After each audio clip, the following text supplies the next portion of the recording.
오늘 우리에게 주시는 하나님 말씀은 마가복음서입니다. 1장 16절부터 20절까지만 보겠습니다. 갈릴리 해변으로 지나가시다가 시몬과 그의 형제 안드레가 바다에 금을 던지는 것을 보시니 그들은 어부라.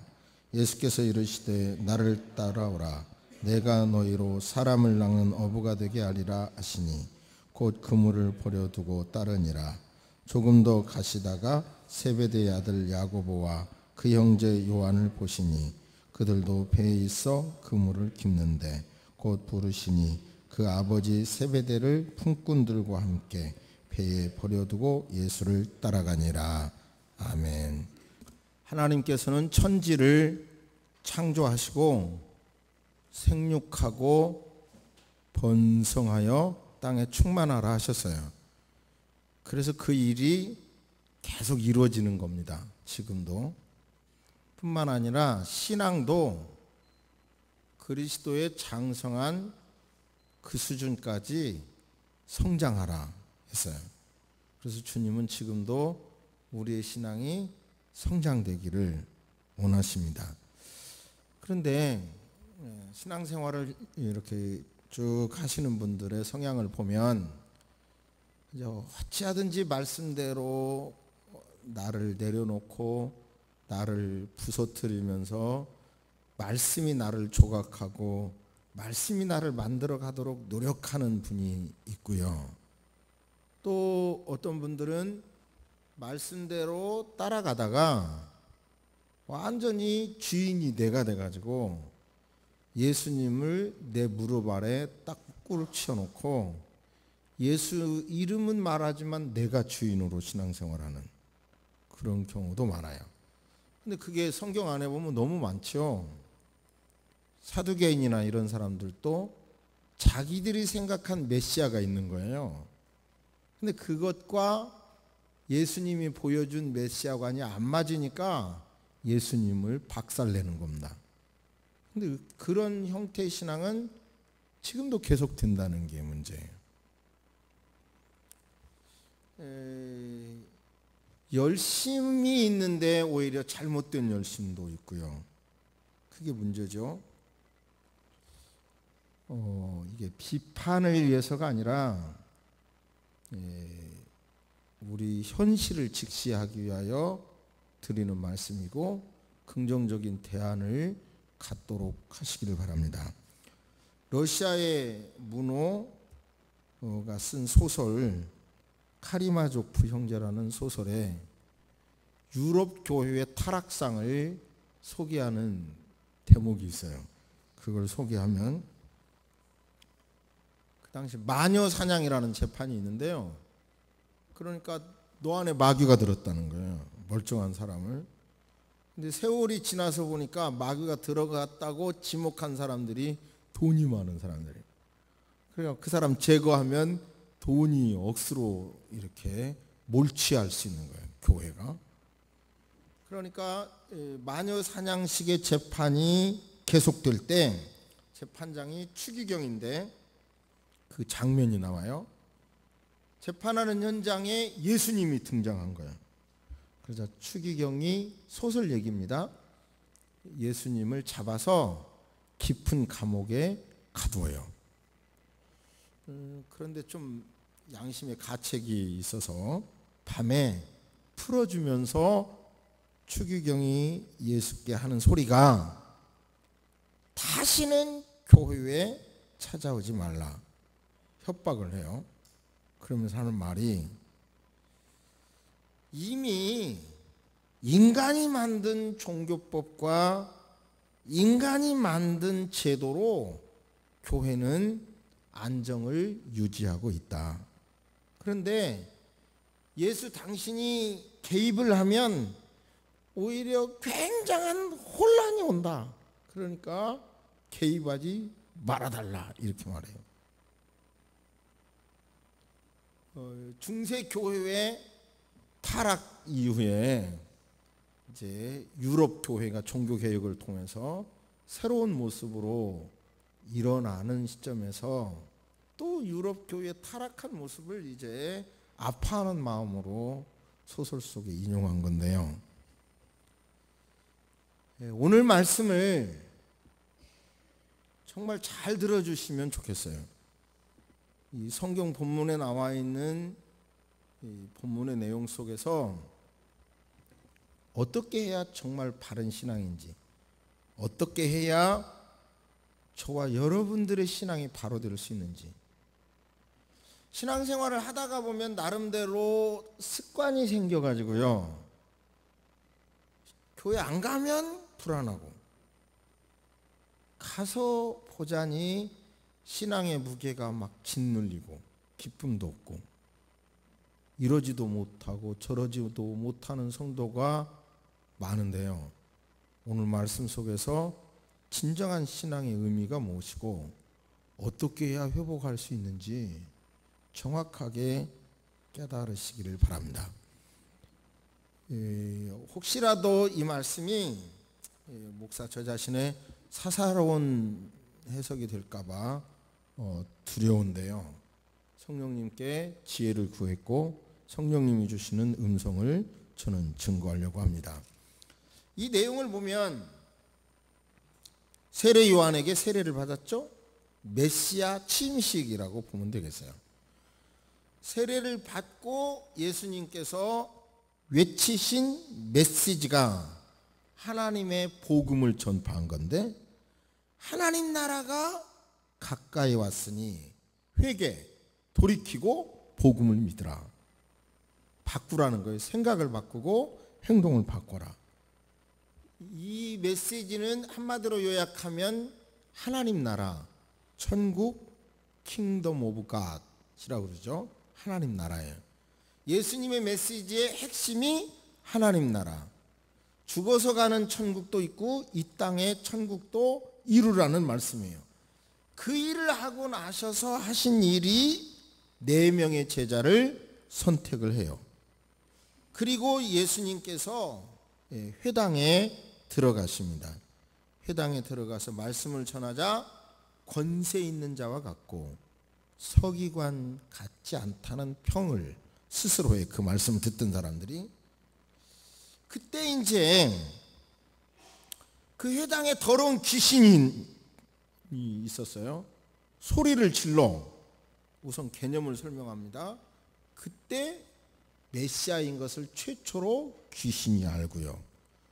그 다음에 이제 예수님께서 베드로의 장모를 치유한 사건을 통해서 아까 서론에서 말씀한 이런 문제를 어떻게 극복할 수 있지?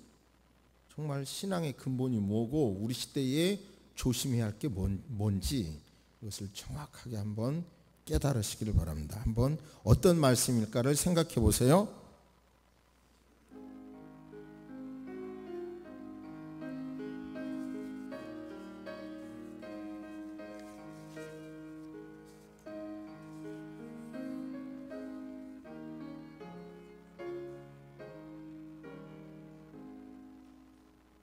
예루살렘은 잘난 사람들, 부자, 권력 있는 사람이 많이 살았고요. 갈릴리는 보통 사람, 천민, 그런 사람들이 많이 살았어요. 그런데 세례 요한이 갈릴리에서 사역이 끝나죠. 메시아가 오실 거라고 사역을 했는데 그 사역이 끝났고, 그러자 예수님께서는 세례 요한의 사역을 바톤 터치했다고 그럴까요?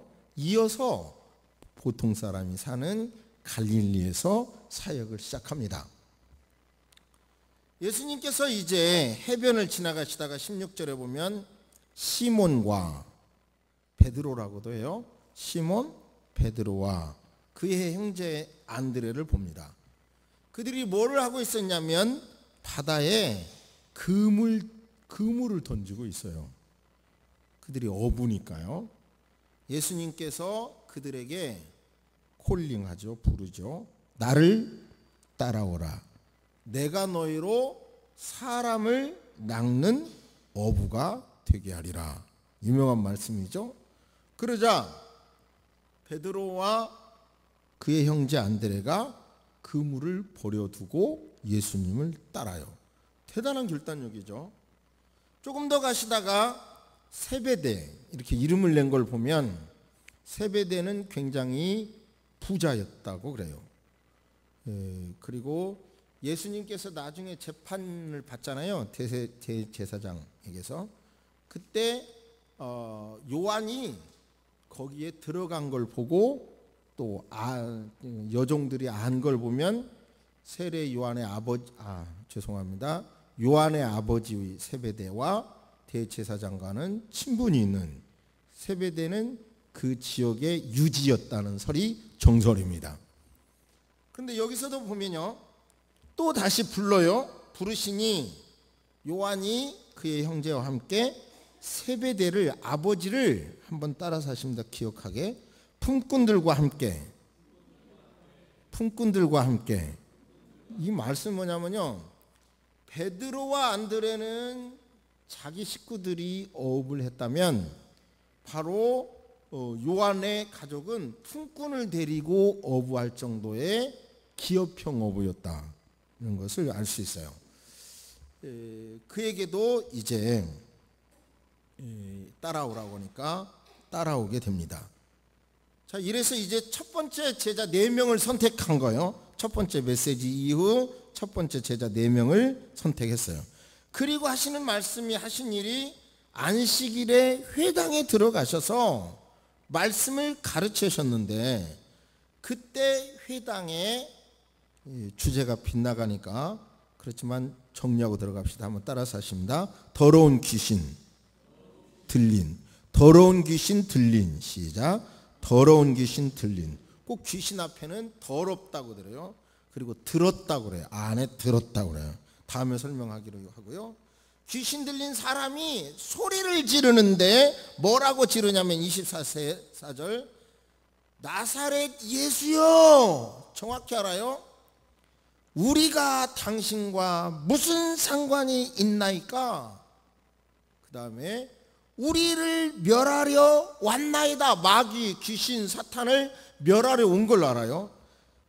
나는 당신이 누구인 줄 아노니 하나님의 거룩한 자니이다. 이렇게 소리쳐요.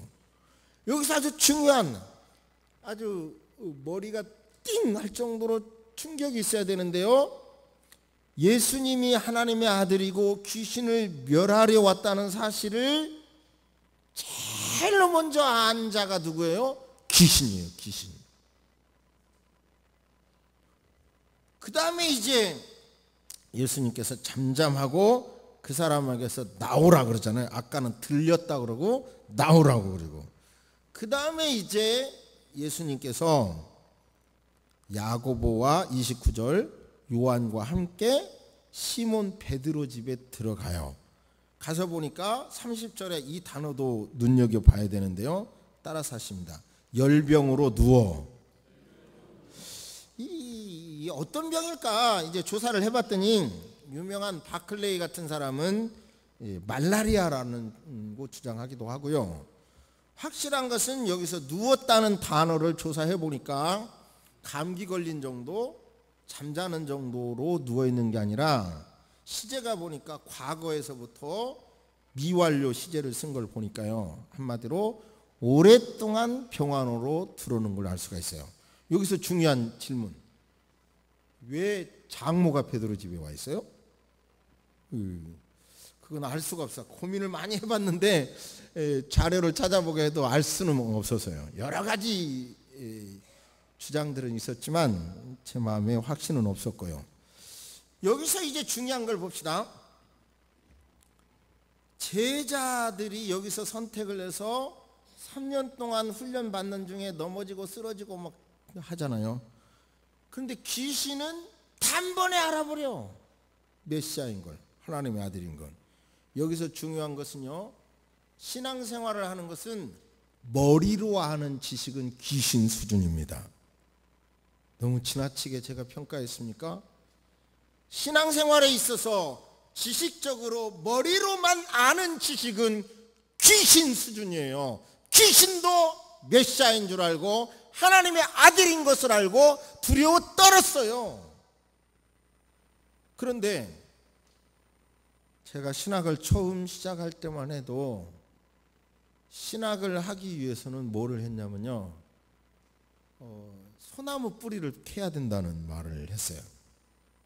그래서 저도 그때 불광동에 있었는데 불광동 산에 올라가고 삼각산에 올라가서요, 진짜로 이렇게 좀 이렇게 비스듬한 데서 소나무를 붙잡고 몸을 뒤로 제끼어야 체중이 실리잖아요. 기왕에 뽑으려고. 떨어지고 굴러질지라도 진짜로 뽑으려고 얼마나 몸부림쳐도 쳐봤어요. 소나무 이 이파리만 이게 부서지지 다 이거 되게 세더라고. 산속에서 자란 소나무. 그런데 요즘은 신학을 한다고 하면 공부 열심히 해야 된다고만 해요. 이 차이가 얼마나 큰 차이인가 아십니까? 지금의 신학의 내용이 경험이 아니라 기도가 아니라 은혜가 아니라 공부로 흘러가 버렸어요. 통곡할 일입니다. 통곡할 일이에요. 그런 신앙으로는 신앙이 흘러가 버리면 유럽의 교회가 문 닫은 것처럼 한국의 교회도 문 닫을 날이 멀지 않았어요. 우리가 회복해야 할 것은 말씀을 듣고 나니까 들은 사람들이 권세 있는 세교훈이로다. 바리새인들 서기관들이 하는 소리하고 다르네. 예수님의 메시지에는 권세가 있었어요. 능력이 있었어요.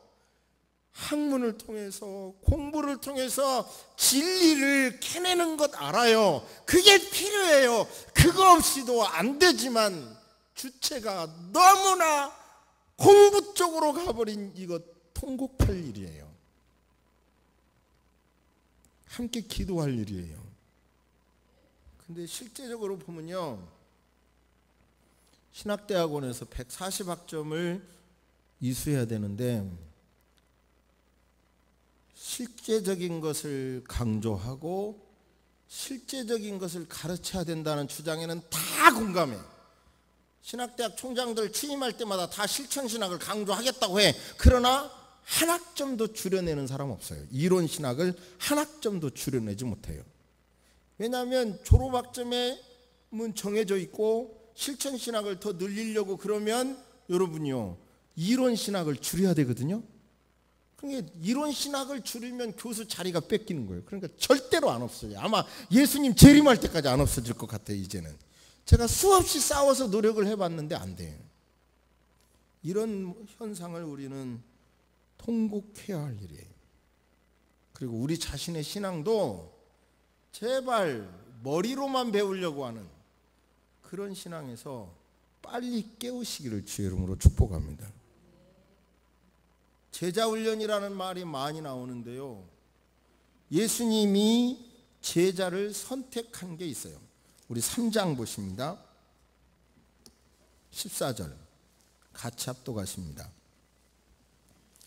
시작. 이에 12를 세우셨으나 이는 자기와 함께 있게 하시고 또 보내사 전도도 하며 귀신을 내쫓는 권능도 가지게 하려 하심이니라. 저를 보세요. 제자를 세우신 이유는 예수님과 함께, 그리고 보내서 전도, 귀신을 내쫓는 권능을 가지게 하기 위하여 제자를 선택을 해서 3년 동안 같이 있었어요. 우리에게도 가서 제자 삼으라 한 거예요. 예수님께서는 말씀으로만, 말을 지식으로만 가르치는 게 아니라 안다는 것은 귀신의 수준인 지식으로만 안다는 수준이 있고요. 또 그 다음에 경험을 통해서 믿고 아는 수준이 있어요. 성경은 그것을 안다고 말하는 거예요. 머리로 안다는 것, 그거 아니라는 거예요. 의식을 바꾸시기를 주의 이름으로 축복합니다. 그러니까 예수님께서는 같이 있으면서 말씀을 가르치면서 삶으로 보여주고, 예수님 삶의 핵심은 자기가 십자가 지는 거예요. 그런데요, 우리는 이런 소리를 해요. 예수님을 따르려면 베드로도 그물을 버려두고 과감하게 따랐잖아. 요한도 아버지를 품꾼과 함께 버려두고 과감하게 따랐잖아요. 그러니까 그렇게 따라야 합니다. 그렇게 말하지만 솔직히 그렇게 하기가 쉬워요? 그게 또 성경의 뜻이에요? 아니에요. 잘 들으세요. 아니에요. 그것은 사도 그들에게 해당되는 거고요. 그들도 가정을 위했어요. 당장 우리가 읽어보신 대로 베드로도 예수님께서 방문해요. 그 집을. 다른 이미 선택한 제자들과 함께 베드로의 집을 방문해요. 29절 보면 야고보 요한과 함께 시몬과 안드레 집에 들어가시니 시몬의 장모가 열병으로 오랫동안 들어놓여 있는지라 예수님께서 치료해 주시죠. 저 무슨 얘기예요? 그물을 버려두고 따라갔지만 베드로도 예수님도 베드로의 집을 지금 돌봐주잖아요. 그 가정의 문제를 해결해 주잖아요. 그러니까 단순히 그냥 버리고 따라라 이 말만 하면 굉장히 오해를 많아요. 삶도 지켰어요. 또 세베대 그의 아들들도 그의 엄마가 살로메죠. 저 뒤쪽에서 보면 예수님에게 예수님의 나라가 하나님의 나라가 이루어지면요 내 아들 하나는 우편에요 하나는 좌편에요 이러잖아요. 그런 걸 보면 어떻게 해요? 완전히 인연 끄는 거 아니에요. 근데요 이 신앙은 참 성경대로 설명해내기가 쉽지 않아요. 모든 걸 끊고 봐야 된다 이러면 좋은데 그게 아니라니까요. 우선순위예요. 정확하게 말하면 하나님 중심의 우선순위지 가정이고 끊고 이런 거 아니란 말이에요. 그런데 지금 세계를 불편하게 하는 사건이 이슬람이에요. 이슬람. 세계적인 석학이라고 인정을 받는 사람이요 슬라브의 지젝이라고 하는 학자가 있어요. 이 사람의 사상을 저는 별로 좋아하지 않는데요. 근데 그 사람이 최근에 책을 썼는데 내용이 뭐냐면 이거예요. 프랑스의 주간지에서 이슬람을 공격하자 이슬람 근본주의자들이 그 신문사를 공격 테러를 해요. 그래가지고 12명을 죽이고 10명이 중상을 입는 사건이 벌어졌고 이것에 대하여 분노한 프랑스 사람들이 대규모 시위를 해요. 이슬람 타도를 외쳐요. 그 사건에 대해서 이 지젝이라고 하는 사람은 이렇게 주장을 해요. 똘레랑스 그 카페 이름 그런 거 많잖아요. 그 뜻이 프랑스어로 관용정신이래요. 자, 우리 프랑스는 지금 이 상황에서 이슬람이 지금 이대로 가면 유럽 전체가 이슬람화 된다는 주장이 있어요. 지금 그 정도 심각해요. 이 정도 상황에서 똘레랑스 관용을 베풀어야 된다. 실제로 그 주간 신문사를 테러한 그 쿠아시 형제도 이슬람 근본주의자인데 프랑스에서 태어나서 프랑스 사람인데 자기 나라에게 지금 이렇게 공격을 한 거거든요. 그런데 이 사람의 핵심은 뭐냐면 가정 파괴가 핵심이다. 가정이 파괴되고 공동체가 재구실을 못해서 이런 현상이 생기고 이것을 극복하지 않으면 굉장히 큰일이다. 그러니까 신앙은요 어찌 보면 흑백 세상 버리고 이렇게 가라 이것도 아니고 우선순위가 예수님 중심이어야 된다는 이 메시지를 확실히 받으시기를 주의 이름으로 축복합니다. 여러분 예수님께서 이제 다음에 보시니까 대강의 개요만 말씀을 드리면 여자여 십자가 지시면서 예수님께서 여자여 자기 어머니한테 그러죠. 울지 말라고. 그러면서 요한에게 아들이니다 내 어머니다 그래요. 그러니까 요한이 예수님의 어머니를 데리고 갑니다. 그런데요 그 문장을 간단히 봤는데 그것을 잘 생각해 보면 마태복음 13장에 보면 예수님의 형제가 동생들이 4명 있어요. 4명 나와요. 야고보, 시몬, 요셉, 유다. 요한복음 13장에 보면요. 그리고 누이들이 있어요. 그런데 요한이 예수님을 데려갔어요. 그런데요, 그냥 데려갔나 보다 그랬는데, 참 죄송합니다만 이번 주 설교 준비를 하면서 그 자료를 한번 찾아봤어요. 그랬더니 에베소에 성당이 있는데 예수님 어머니 성모 마리아와 요한이 살았던 것을 기념한 성당이 있더라고요. 그냥 이런 거예요. 쉽게 20살에 장가 간다고 보면, 쉽게 보면 마리아가 20살에 그냥 예수님 낳았다고 보면, 예수님이 공생이 시작할 때가 30세니까 그때 요한이 마리아를 부양하기 시작한 때가 50세로 보면요, 자료를 찾아보니까 90세에 죽었더라고요, 요한 마리아가. 근데 보세요, 자료를 찾다 깜짝 놀랐어요. 40년 동안 요한이 예수님 어머니를 봉양했더라고요. 자료를 찾아봤더니 그것에 대하여, 성경에 안 나와 있으니까 인간적인 자료니까 틀릴 수도 있겠지만, 그럼 머릿속에 예수님 동생도 있고 누이도 있는데 왜 예수님 생모를 그렇게, 성모를 그렇게 해야 돼? 이런 많은 반론이 생기지만, 여러 자료는 40년 동안 장모를, 예수님의 말씀을 붙잡고 요한은 살았더라고요. 그리고 나서 요한이 이제 복음서도, 요한복음도 썼고 요한 1, 2, 3서도 썼고 요한 계시록도 썼어요. 요한이요, 반모섬에 갇혀서. 그러나 순교는 안 했어요. 오래 산 다음에.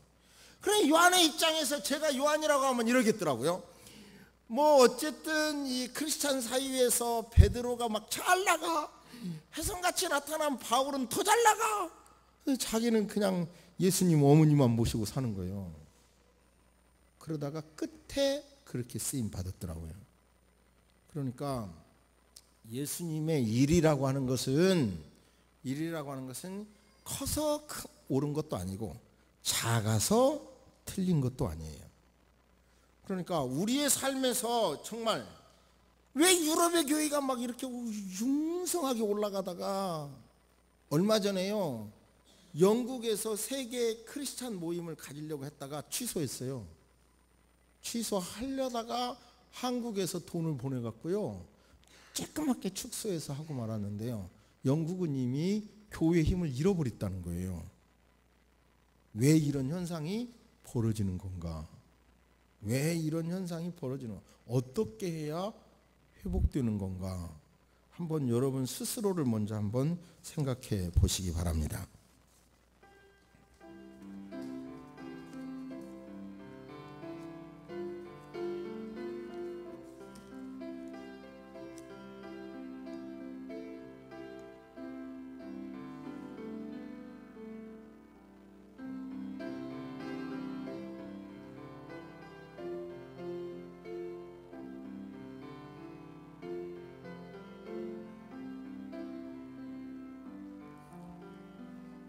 학자들은 이렇게 말을 합니다. 교회의 신앙이 개인의 축복을 초점을 맞추면 처음에는 굉장히 부흥이 되지만 그 후에는 몰락한다. 이게 선교학자들의 얘기입니다. 다시요. 교회의 신앙이 개인의 축복에 초점, 우선순위가 되면 처음에는 막 지지해서 교회가 부흥되지만 조금 시간이 지나면 다운된다는 게 선교학자들의 정설입니다. 그러니까 여러 사람은 고민하기를, 미국의 오스틴 목사님 같은 경우 개인의 행복과 이런 개인의 잘 되는 거, 인간의 리드에 초점을 맞춰서 굉장히 사람이 모이지만, 그런데 그런 데가 편하죠. 말씀대로 살자라고 하는 거는 불편하죠. 그러니까 자꾸 거기에 따라가는 거예요. 그 결과는 함께 몰락한다는 거예요. 제 얘기가 아니라 선교학자들의 이야기입니다. 그러니까 기독교가 몰락이 되지 않게 하려고 하면 교회를 교회의 관점으로 봐야 돼요. 교회로. 그러니까 우리가 세속적으로 물들어 가지고요, 교인들이 대부분 어디 카페나 식당이나 고속도로 휴게소에서 몇 분이 모여서 이야기하는 것 중에 1분만 들으면 크리스찬인지 아닌지 금방 알아요. 교인들은 그렇게 교회 얘기를 많이 해요. 표를 내거든요. 그런데 놀라운 얘기는요, 신앙 얘기할 때는 세상의 관점으로, 세상의 프리즘으로 이야기하면 안 돼요. 깡패 세계에서는 주먹 센 사람이 영웅이에요. 교회를 이야기할 때는 세상의 관점으로 평가하지 마세요. 그거부터 내려놔야 교회가 삽니다. 무슨 얘기냐면요, 교회가 부흥됐으니까 됐다. 저는 부흥된 걸 절대로 지금 비난하는 거 아니에요. 부흥됐다. 그러면 그런 거에 부흥되니까 뭔가 좋은 것 같고 막 이래요. 그게 아니에요. 예수님이 보여주신 신앙의 핵심은 뭐냐면 십자가 지는 거예요. 본인이 십자가 지는 거예요. 본인이 죽는 거예요. 너 잘못됐다고, 너 잘못했으니까 너를 징벌하는 것도 아니고 본인이 십자가 지는 거예요. 그러므로 신앙 여러분, 새소망 여러분, 우리 교회와 한국 교회를 살리기 위해서는 여러분이요, 교회 이야기하려면 십자가 지는 사건을 이야기하시기 바랍니다. 그런 사람을 영웅으로 말하시기를 바랍니다. 할렐루야. 아멘. 할렐루야. 제가 지난주에 어느 분한테 이런 얘기를 들었어요. 인천에서 목사하는 어느 분이 교회가 작으니까 생활도 안 되고 교회 운영이 안 되니까 밤에 목사님과 사모님이 대리기사를 한대요. 그래가지고 사모님은 목사님이 대리하면 뒤따라가서 또 다음 장소로 옮겨주고 뭐 이런다네요. 그래갖고 생활을 하면서 목회를 하신대요. 여러분, 목회를 하기 위하여 그렇게 애쓰는 사람이 주변에 있다면 그런 사람을 칭찬하세요. 물량주의로 막 굉장한 거 이런 사람 칭찬하려고 하지 마요. 그러면 교회가 다 그렇게 되지 않은 쪽이 돼버리니까요. 신앙은 예수님도 십자가 지는 것이 핵심이었고요. 그러니 여러분이 자랑을 하고 간증을 해야 할 일은 나를 내려놓고 예수님 십자가 진 거 있잖아요. 진 거, 그걸 자랑하고 그걸 뉴스하고 그걸 간증하시기를 바랍니다. 아니 솔직히 박태선 장로가 뭐 그렇게 은혜 받았다 해갖고 통일교 만든 것밖에 더 있어요. 전도가 그렇게 잘했다고 결국은 뭐 세상적인 거 더 돼요. 이름 대볼까요? 대형교회 뭐 다 관점이 어떻게 돼요? 세상 관점과 틀리지 않아요. 그러니까요, 그런 것을 자랑하지 마세요. 왜냐하면 자꾸 그런 걸 말을 하면 교회가 다 그렇게 돼야 된다고 봐. 흐름을 그렇게 가면 물량주의, 교회가 힘을 잃어버리는 가장 큰 게 뭐냐면 아까 이슬람 같은 경우 그렇게 근본주의자들, 과격주의자들은 흑백으로 따지니까 문제가 있는 거고요. 개신교회가 아니 로마 캐톨릭 교회까지 가장 큰 문제는 세속주의라 그래요. 그러니까 제가 2년 전 가까이 전에 동성연애가 얼마나 어려움인가 논문을 발표하고 설교를 한 적 기억나십니까? 그런 경우가 나 개인 중심의 성향을 교회가 지지하고 하는 이런 세속주의가 결국은 교회를 몰락해버린다는 거예요. 달라야죠. 그러니까 다시 말씀합니다. 저는 대형교회를 비난하는 거 아닙니다. 그러나 확실한 것은 모든 권력은 타락합니다. 교회 권력도 타락합니다. 왜냐하면 돈이 많으면 타락할 수밖에 없는 거예요. 그렇다면 저는 대형교회를 비난하는 게 아니라 한국의 크리스찬들이 교회란 목회자고 교인이고 누구고 구구절절히 십자가 지는 모습을 우리가 우러러보고 본받으려고 하고, 지금 제가 요한의 십자가 지는 모습, 어머니 모신 40년 동안이나 예수님에게 주는 그런 모습을 설명해 드렸잖아요. 그런 모습을 칭찬하단 말이에요. 그냥 물량주의로 큰 것을 칭찬하면 수많은 한국교회 목사님들 좌절해요. 명심하시기를 바랍니다. 제자를 삼는다는 것은 삶으로 보여주겠다는 거고 삶으로 가르친다는 거예요. 아무튼 확실한 신앙이란 뭐예요? 머리로만 하는 신앙, 귀신의 신앙이에요. 귀신 수준의 신앙. 이제 그만 내려놓으시기를 바랍니다. 삶으로 배워서 삶으로 실천하고 내가 삶으로 실천한 것을 또 다른 그리스도인에게 말하고 그렇게 사는 사람을 영웅시하고 축복하고 그래야 한국교회가 이 세속화 속에 물량주의로 거세게 밀려오는 이 속에 교회를 지킬 수 있어요. 제 말을 비판하고 그러면 오늘 설교를 들으면 10년 후에 보세요. 한국교회는 현재 생각할 수 없는 심각한 수준에 와 있는 걸 딱 10년 후면 보실 수 있을 겁니다. 이 말씀을 하나님의 음성으로 들으셔서 바른 신앙인이 되시기를 주의 이름으로 축복합니다. 할렐루야. 아멘. 살아계신 하나님, 교회를 통하여 예수님을 통하여 흑암을 확 걷어내신 것 감사합니다. AD와 BC를 구분하시고 역사를 바꿔주신 것 감사합니다. 긴 세월의 역사 속에 도저히 불가능해 보였던 수많은 악의 요소를 제거해 주신 것 감사를 드립니다. 그런데 하나님 아버지, 개신교회를 받아들이는 곳에 굉장한 역사가 있지만 얼마 후에는 시들해지는 이 묘한 요소가 무엇인지 결국은 제자, 삶으로 배워서 삶으로 가르쳐야 되는 영적인 권세를 포함해서 증거해야 되는 것을 무시하고 지식으로 증거하고 아버지 하나님 삶은 뒷전이 되어버린 이러한 것을 통곡하면서 세속적인 관점에서 교회를 다시는 평가하지 않겠다고 다짐해야 합니다.